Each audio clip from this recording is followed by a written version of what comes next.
Shirou Emiya. Shirou Emiya, or Emiya T, the main character of the Fate franchise, is a weak mage of the Emiya family and becomes the Master of Saber during the Fifth Holy Grail War. He's the son of Kiritsugu Emiya, the previous Master of Saber in the Fourth Holy Grail War, and the adoptive brother of Iliasviel von Einsburn, the Master of Berserker in the Fifth Holy Grail War. In Fate he falls in love with his servant, Saber, in Unlimited Blade Works he falls in love with Rin Tosaka, the Master of Archer, and in Heaven's Feel he falls in love with Sakura Matsu, the Master of Saber Altar.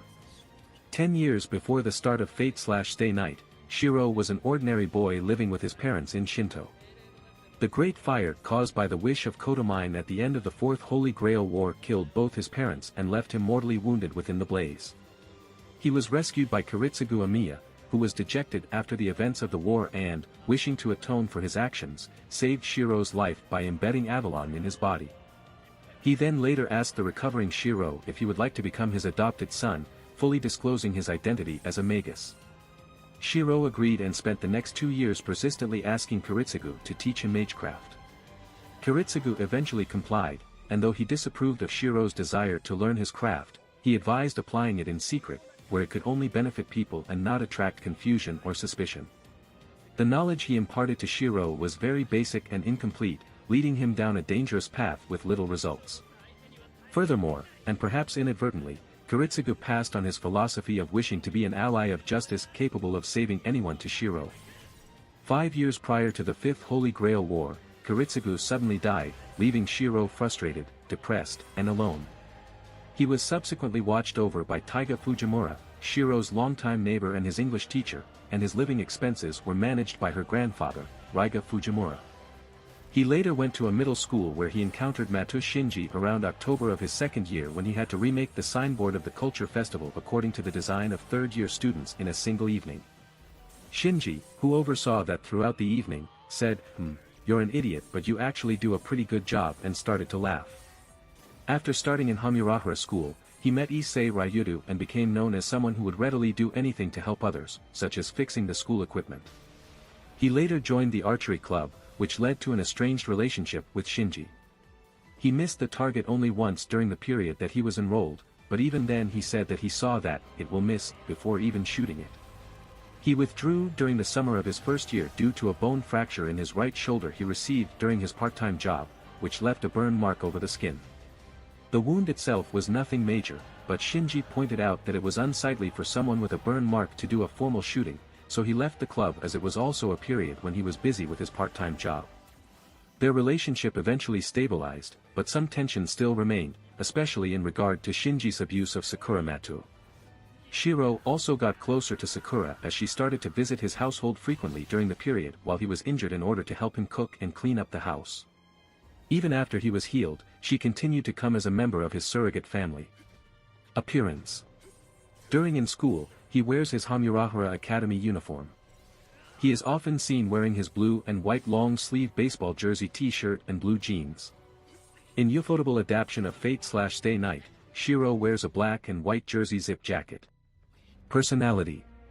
Due to the trauma he suffered during the Great Fire, Shirou has a constant emptiness in his personality and suffers from tremendous survivor's guilt. He feels that, as the only survivor, it is unfair to the deceased to prioritize his own needs before those of others. He has a distorted sense of values where he only finds self-worth from helping people without any compensation, feeling that the very act, helping people, is its own reward. When it comes down to receiving an injury or even giving up his life to help someone, he will do it without a second thought. The people who see this side of him are often very worried and attempt to correct his behavior, though they are unable to change his opinions. Kiritsugu often talked about how he used to strive to protect the innocent from the world's many perils, even at the cost of his own humanity, and how he was saddened by the reality that whenever he was able to spare one life, another person was fated to die. Although Kiritsugu was tormented by his inability to save everyone, Shirou always admired his efforts. Right before Kiritsugu's death, Shirou pledged to be a hero of justice, Seiji no Mikata, ally of justice, in Kiritsugu's place and strive to protect everyone at the cost of his own life. Everything that he is thus far is the result of that very pledge. He has made it his dream to become a hero of justice, who will save everyone regardless of what happens to his own life. Shirou takes his ideals to the limit during the Fate scenario, where he constantly attempts to protect Saber from harm and keep her from fighting other servants, despite the fact that she is many times more powerful than he and that even his odds of mere survival, not winning, are hopelessly low against those he personally fights. This is because he cannot stand the idea of someone else being harmed for his sake. He never gives up his ideals during the route and injures himself numerous times to uphold it. During the Unlimited Blade Works route, Shirou, through constant arguing with Archer, begins to see the hypocrisy in his ideals. Though he refuses to give them up entirely, he works his way towards a middle ground where he will strive towards fulfilling ideals, despite knowing they are impossible to achieve. He faces his largest dilemma during Heaven's Feel, where he is forced to choose between maintaining his ideals and protecting the life of Sakura. He eventually forsakes them, with the exception of the superhero ending, where he becomes as resolute as Kiritsugu in his prime, allowing Sakura to be executed for the greater good. He strives only to protect Sakura, though he is presented with conflict a number of times. Shirou is extremely stubborn once he sets out to accomplish something, such as spending hours attempting to perform a high jump that is nearly impossible for him. This action, as watched by Rin and Sakura, is one of the initial factors that causes them both to develop feelings for Shirou. He will stubbornly defend his own viewpoints, no matter how wrong they may seem to others, even to the point of causing them great mental anguish. Though he does his best to help others, if he feels that a person brought about their own ruin, he will simply watch instead of helping. Nasu has stated that Shirou and Shiki Tano would definitely get along badly. Hobbies. Shirou possesses an extraordinary talent for housework. Despite having Taiga as his caretaker, he generally cooks all of her meals and does almost all of the housework while she generally does nothing. Home cooking is his forte, and he especially prides himself in Japanese cuisine. He is not a cheapskate when it comes to ingredients to make a delicious meal, and he will spend a great deal of time in order to make something extravagant. He teaches Sakura how to cook, and as she improves, they eventually start to compete over the quality of their meals. Shirou equally enjoys Japanese tea, black tea, and coffee, but he prefers Japanese tea and dislikes plum kelp tea. There are times when he receives liquor from Copenhagen, but he merely tastes it as he is not good with alcohol.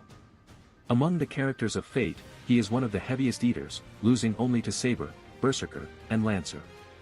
According to him, one who does not have the stomach to digest breakfast is a failure as a martial artist. Despite having his household finances taken care of by Taiga, Shirou doesn't wish to feel like a freeloader, so he has been taking up part-time jobs since middle school in order to pay for his own expenses. He earns 950 yen per hour at Copenhagen, and he receives spending money from accompanying Raiga Fujimura when he participates in his hobbies, which include sumo wrestling and hunting. Shirou does not feel good in the atmosphere of a game center. He is weak against blind dates, even though he likes them. He has never gone to the dentist. His English is poor and his intended major is initially in the field of law and politics. He likes repairing electronics to help practice his Magecraft, and he can become immersed for hours at a time while fixing appliances. Due to the fact that he almost never denies requests to repair appliances or work, such as cleaning the school's swimming pool before its opening, he has many nicknames such as Fake School Janitor, In Charge of Mending, Vacuum Cleaner of the Archery Club, and Hamurahara's Brownie. He likes to meditate within the dojo in his household, often to relax before or after practicing Magecraft. While at school, he aims to be the greatest at the "who will give up first" type of contest. He once participated in Sepak Takraw along with Ryudo Issei and Matou Shinji during a school festival. They advanced to the finals, but when they competed with the team formed by Kane Himuro, Ayaka Sajiu, and Ayako Mitsuzuri, Issei caused a quarrel after being harassed with concentrated attacks and caused both teams to be disqualified. Abilities. Shirou is a magus trained by Kiritsugu Emiya. Differing from a formal magus, Shirou can instead be called a spellcaster who does not follow the normal ways of magi. As he was adopted into the Emiya family, he has no way of inheriting Kiritsugu's magic crest, and he lacks the innate talent produced through generations of magi striving to develop the best magic circuits. His training was informal, as Kiritsugu had no desire to teach him originally, and aside from sparse knowledge, Kiritsugu taught him nothing of magecraft. He has an origin of sword and elemental affinity of sword as well due to having had Avalon inside him for many years. This leaves him unable to use magic of the 5 great elements with precision due to lacking any as an alignment, but it does allow for the manifestation of unlimited blade works and the derivative skills in reinforcement and projection magecraft. Despite any more training, even when following Rin to the Mages Association, he will never leave the level of a Magus apprentice. Should Rin be given a ranking ranging from 70 to 100 as a Magus, Shirou would only rank as a 10. Ranked within the classification as a specialist spellcaster, he would be received as someone on par with Kiritsugu's evaluation as a Magus killer with a rank of 40. Magecraft. He is an unorthodox Magus who makes use of a very specialized version of projection Magecraft. Shirou is initially completely inept as a Magus, only able to use reinforcement and projection Magecraft with a low level of success. Reinforcement allows him to analyze the structural composition of an object, and increase its effectiveness, such as making it more durable or its shape more practical, or return it to its original state. He can also use it to improve upon the physical capabilities of his own body, such as his eyesight, allowing him to see as far as 4 kilometers away. Shirou is also very skilled in structural grasp Magecraft, which allows him to understand the structure and design of objects as if he were viewing a blueprint. Projection, while a high-level skill, is generally considered useless compared to reinforcement due to the higher prana cost, and anything that Shirou initially projects is useless and hollow. Though the objects merely imitate the shape, there are only a few who can identify them as fakes in a first glance. Any practitioner that analyzes composition wouldn't be able to see through them, and even one that works through spiritual mediums would only notice a sense of incongruence. Since only objects with history ever go into the Department of Spiritual Invocation of Clock Tower, there is a low probability of them being discovered. Shirou's structural analysis isn't a type of mystic eyes. Shirou is later capable of using tracing, a higher-level version of projection that completely copies everything regarding the creation and existence of the object. During the Fate scenario, he slowly learns of it on his own by training with Rin and following Archer's advice. If you can't defeat it, then imagine what can, while in the Unlimited Blade Work scenario, he learns of it through extensive contact with Archer. He is only effectively able to reproduce swords, other weapons, and armor, but this specialty allows him to faithfully reproduce even legendary weapons. He is capable of reproducing any sword that he has seen, though noble phantasms are always one rank below their original strength and armor costs 3 times the amount of prana, and he is capable of employing its entire history, allowing him to wield any weapon with the same proficiency of its original owner. He has to see the weapons as how their form as final product actually are with his own eyes to reproduce them, as even a blueprint of Zelrich is not enough to reproduce it, but by seeing it in Caliban through shared memories of Justice Lisrich von Einsburn and Saber, he becomes able to fully trace them afterward. If the weapon is not made of materials that exist in the world, such as EA, he cannot analyze or reproduce it, though he can tell its basic nature. He is also quite capable of creating his own original kinds of weapons, should he put his mind to it. It is later identified that these abilities and Shirou's affinity with swords are concepts of Shirou's reality marble, Unlimited Blade Works. Rather than simply creating his projections in the real world, he actually reproduces them within the reality marble, as if he were loading a gun, and then projects them into the real world as if he were firing it. This allows him to prepare dozens of swords at a time for later use. Shirou is unable to properly deploy or maintain Unlimited Blade Works due to a shortage of prana, but with a proper contract with a Magus with a suitable level of prana, such as Rin, he is capable of using it. If he were to learn about it normally, unlike the situation in Unlimited Blade Works where he learns of it firsthand from Archer, it would take 10 years of training to set the foundations for the ability and another 10 years to reach to the point of being able to use it. While actually using Unlimited Blade Works, the cost for creating the weapons is greatly diminished and the speed at which they can be created is also increased, allowing him to easily overwhelm Gilgamesh and his Gate of Babylon. If Shirou were to fight Shikitano, there would be a high probability of a mutual defeat where Shirou would have his projected noble phantasms one-sidedly killed, while Shiki would overuse his mystic eyes of death perception to the point where he would overload and self-destruct after the battle. Circumstances would change if Shirou were capable of an Excalibur-like prana discharge.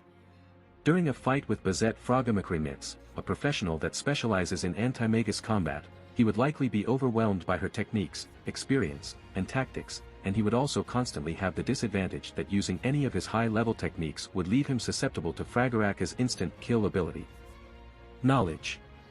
Shirou's basic training in Magecraft was extremely lacking, so he was left with the idea that he needs to create a new magic circuit with each use of Magecraft.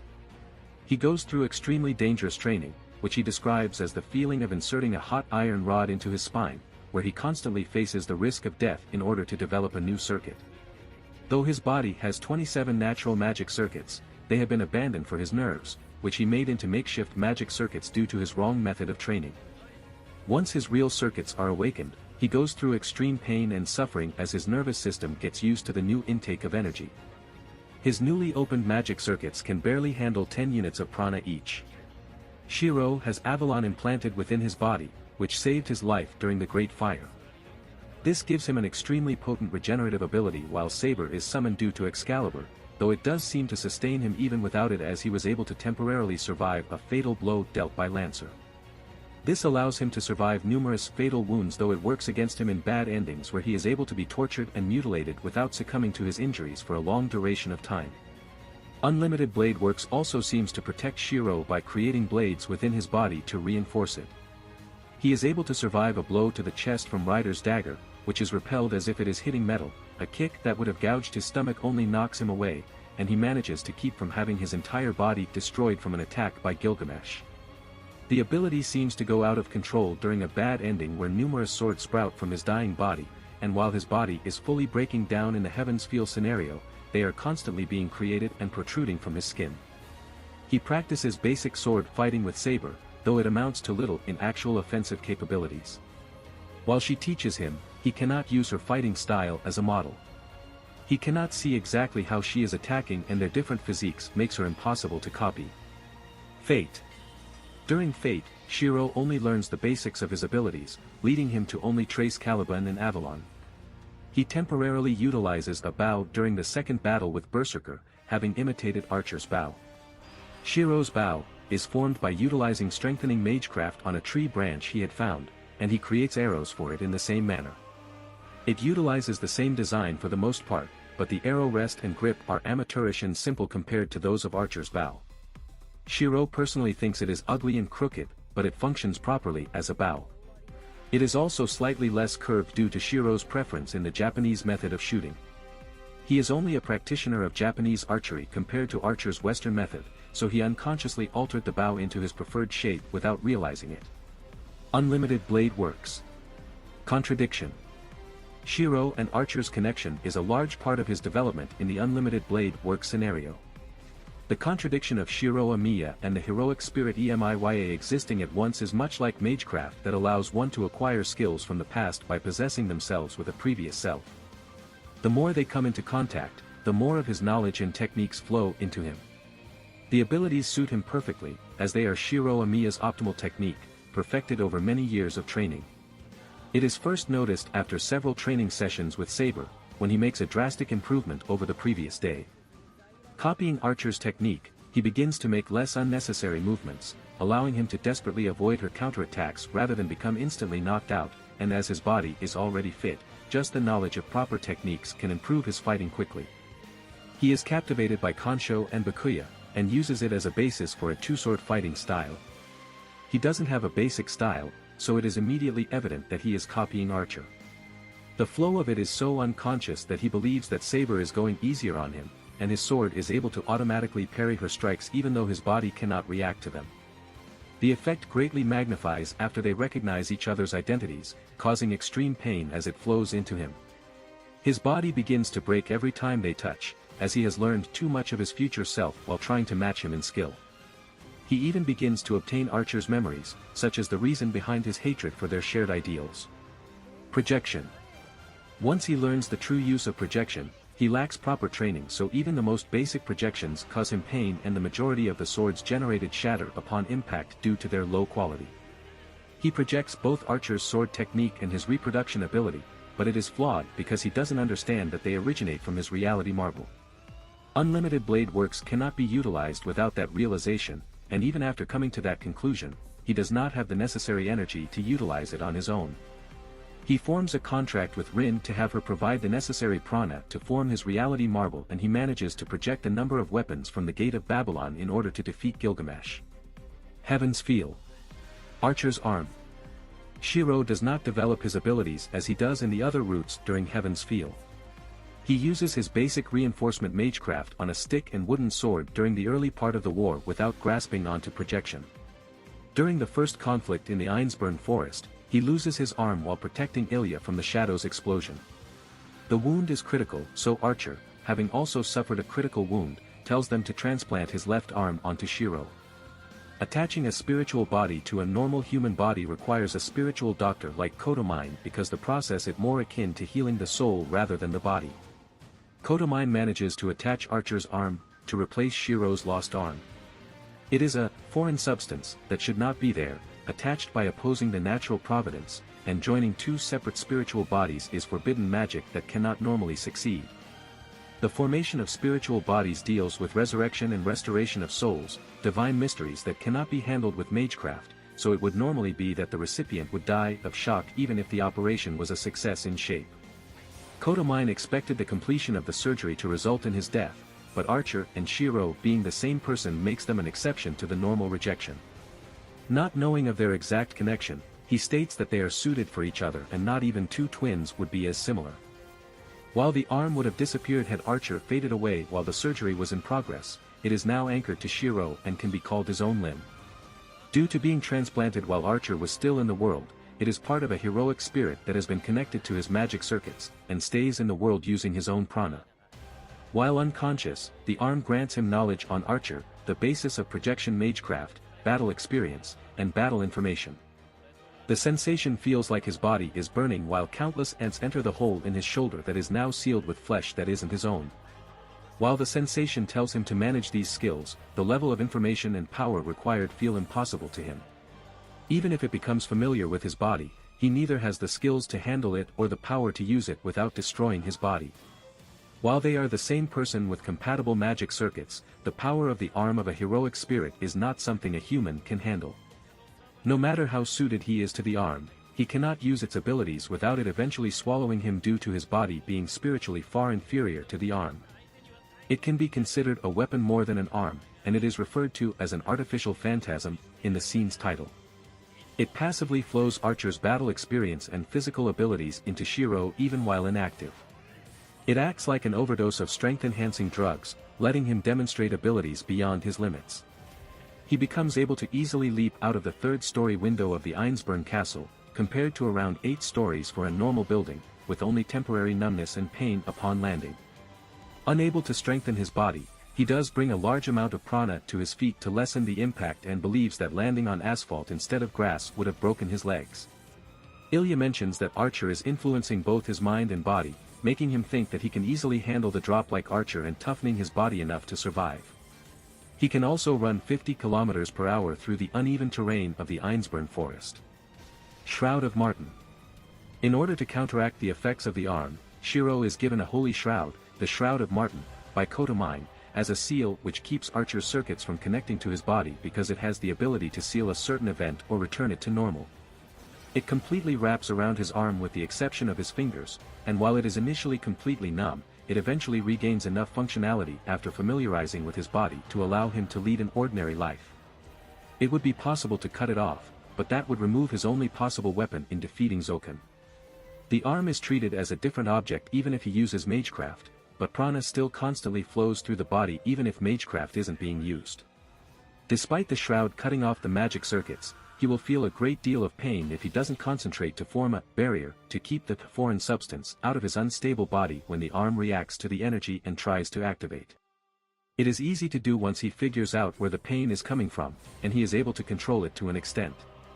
Living with it is not quite as easy as Kotomine suggests because the arm randomly flows magical energy into his body.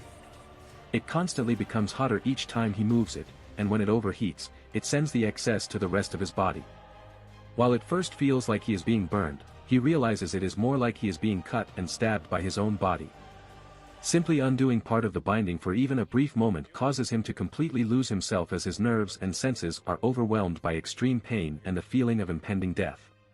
He rambles on in his mind about how he is feeling more pain than ever before, sitting on a mountain of swords, and that he can see all of his cells crumbling apart.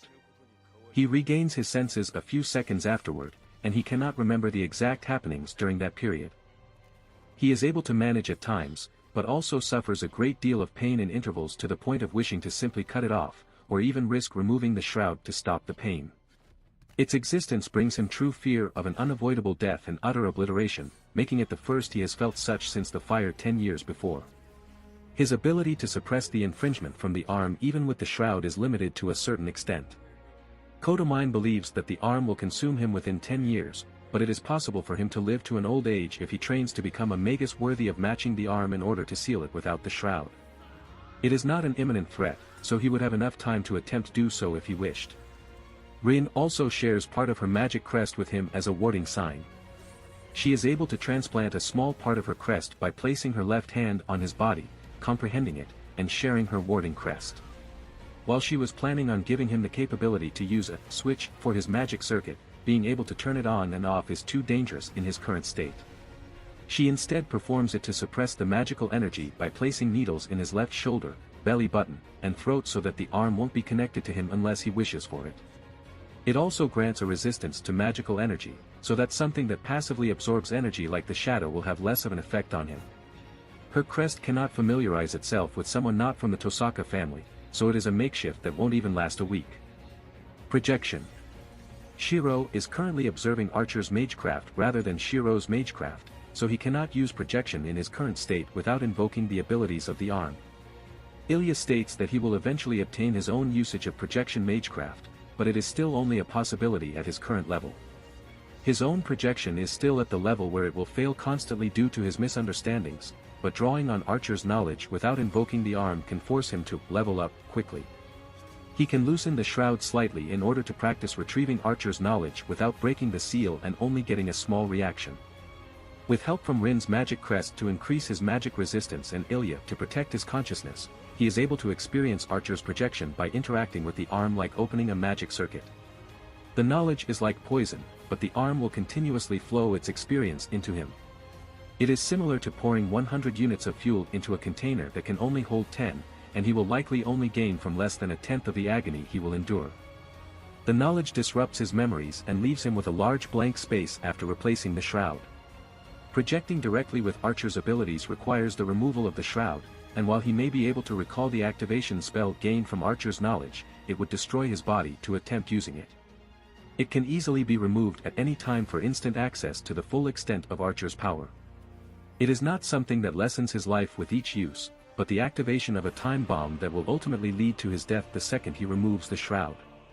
Archer's magic circuits will be activated if he uses the arm even once, and while he may last while using its abilities, his body will break down due to being unable to withstand Archer's magic. He will eventually be consumed, or more correctly, blown away, by the arm after the first activation.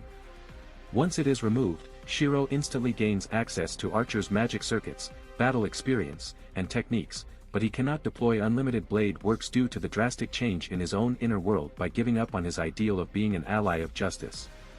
His projection Magecraft allows him to match servants in direct combat for a limited time and even defeat them. He is able to trace 9 lives to kill Black Berserker 9 times with a single maneuver called 9 Lives Blade Works and later defeat Saber Alter with the overedge technique of Kansho and Bakuya at the cost of his mind during a bad ending. Using these abilities comes with a heavy penalty as Archer's circuits overload Shirou's body leading to his mind slowly eroding, the decay of his memories, and eventual death as his body and soul break down from being invaded by Archer's unlimited blade works. Puppet Body. Due to Archer's arm and his overuse of projection, his magic circuit is broken into pieces, and his death is one that even the Holy Grail couldn't reverse. He is resurrected by Ilya's imperfect usage of the third magic, reviving his soul and giving him a body free of wounds by preserving his soul and inserting it into a container. It would normally be that giving the soul a container or body would allow it to take perfect form by utilizing the genes of the soul rather than those of the body. His body is reconstructed from a portion of Ilya's body, which she mentions is a bit cheap as a container, so it is nowhere near his original form in terms of size. Its shape afterward is not that of a human, but as he mentions reaching his hands out and grasping onto Rin's pendant, it is at least vaguely humanoid. He is able to be found due to Ryder using the pendant as a landmark to locate him, and while his exact form is left unknown, it is small enough to be plucked from the river by Ryder. He is not a true product of the third magic, a high-dimensional planar being, but it instead re-anchored his soul to a vessel. They decide to experiment with various ideas for a proper body during the first 6 months, as he cannot simply grow in his current state. They do not have the resources to make a homunculus body, so they instead sell the books of the Matto household to obtain a puppet body left by Tuko Aozaki. He is perfectly human even in this state, but Rin notes his soul is actually remotely controlling the body. He can receive surgery at hospitals, drink cold medicines, be killed, and eventually grow old and die of old age. The soul is fixed to the body, so he can be likened to a servant that can operate without a master. He has some issues because body is used, but even other good puppet makers cannot match up to it. Rin wishes to find and consult Tuko about it, but her sealing designation makes that a hard prospect. The prana doesn't flow well, but Shirou is fine with it because all other aspects are better than his original body. The soul will overwrite the body no matter its quality, so there will likely always be places that won't function properly. Sakura supplements his very weak magic circuit with her own overflowing amount in order to keep him from returning to his prior state. Despite the setbacks, Rin believes that he should be able to utilize unlimited blade works with training, and that his being a successful example of the third magic is an extraordinary trait in itself.